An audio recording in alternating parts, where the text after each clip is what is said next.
രാജുവും ഷീലയും സഹോദരങ്ങളായിരുന്നു. ഷീല രാജുവിൻ്റെ ജ്യേഷ്ഠ സഹോദരിയാണ്.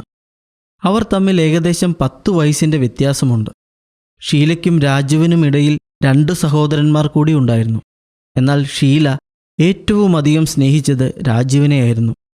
അങ്ങനെ ഇരിക്കുമ്പോൾ ഷീല വിവാഹിതയായി. മാതാപിതാക്കളെ പിരിയുന്നതിനേക്കാൾ രാജുവിനെ പിരിയുന്നതായിരുന്നു ഷീലയ്ക്ക് വിഷമം. രാജുവിനും അങ്ങനെ തന്നെയായിരുന്നു.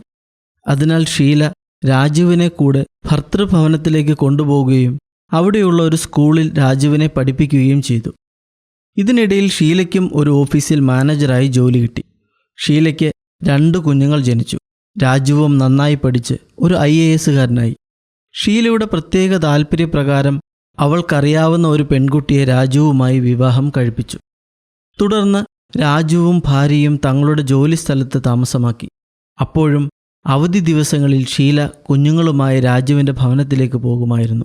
ഓരോ പ്രാവശ്യം മടങ്ങിപ്പോരുമ്പോഴും രാജു ഷീലയ്ക്കും കുഞ്ഞുങ്ങൾക്കും നിരവധി സമ്മാനങ്ങൾ കൊടുത്തയക്കുമായിരുന്നു. ഇത് രാജുവിൻ്റെ ഭാര്യയ്ക്ക് ഇഷ്ടമായില്ല. അതിനാൽ അവൾ ഭർത്താവിനോട് ഷീലയെക്കുറിച്ച് പല കിംവദന്തികൾ പറഞ്ഞു.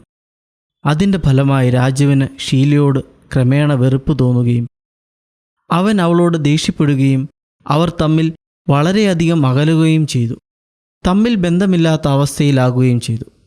ഒരു സാഹോദര്യ ബന്ധം തകർക്കുവാൻ എത്ര എളുപ്പം! ഒരു പെണ്ണിൻ്റെ ദുഷ്ടഹൃദയം എത്ര വലിയ ബന്ധമാണ് തകർത്തു കളഞ്ഞത്. ജീവിക്കുവാൻ ആവശ്യമായതിൽ അധികം ധനമുണ്ടെങ്കിലും മറ്റുള്ളവരുമായി പങ്കുവയ്ക്കുവാൻ മടിക്കുന്നതാണ് അനേകരും ചെയ്യുന്ന കാര്യം. മാത്രമല്ല, സ്വസഹോദരങ്ങളെ തമ്മിലടിപ്പിക്കുന്നത് ചിലർക്കൊക്കെ ഒരു ഹരമാണ്. ഒരുപക്ഷെ അവർക്ക് സാമ്പത്തികമായോ മറ്റെന്തെങ്കിലും വിധത്തിലോ നേട്ടങ്ങൾ ഉണ്ടാകുമായിരിക്കും. എങ്കിലും ഭൗതിക നേട്ടങ്ങൾക്ക് വേണ്ടി സുന്ദരമായ ബന്ധങ്ങൾ തകർത്തു കളയുന്നത് എത്ര ഭയങ്കരമായ കാര്യമാണ്. അതൊരു കൊലപാതകത്തിന് തുല്യമാണ്. ഇതാരും ചെയ്യുവാൻ പാടില്ലാത്തൊരു കാര്യം. എത്ര നഷ്ടം സഹിക്കേണ്ടി വന്നാലും തകർന്ന ബന്ധങ്ങളെ പുനഃസ്ഥാപിക്കുവാൻ ശ്രമിക്കേണ്ടവർ ബന്ധങ്ങളെ തകർക്കുന്നവരായി തീരുന്നത് തികച്ചും പൈശാചികം അല്ലേ?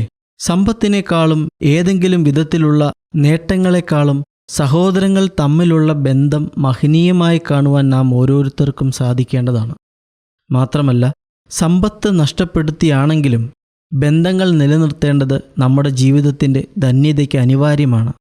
അതിനാൽ സമ്പത്തിന് വേണ്ടി ബന്ധങ്ങൾ നഷ്ടപ്പെടുത്താതെ ബന്ധങ്ങൾ നിലനിർത്തുന്നതിനായി സമ്പത്ത് നഷ്ടപ്പെടട്ടെ എന്ന് ചിന്തിക്കാൻ നമുക്ക് സാധിക്കട്ടെ.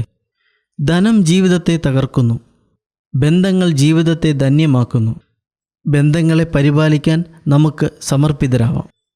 ഇതാ സഹോദരന്മാർ ഒത്തൊരുമിച്ച് വസിക്കുന്നത് എത്ര ശുഭവും എത്ര മനോഹരവുമാകുന്നുവെന്ന് ദൈവവചനവും നമ്മെ പഠിപ്പിക്കുന്നു.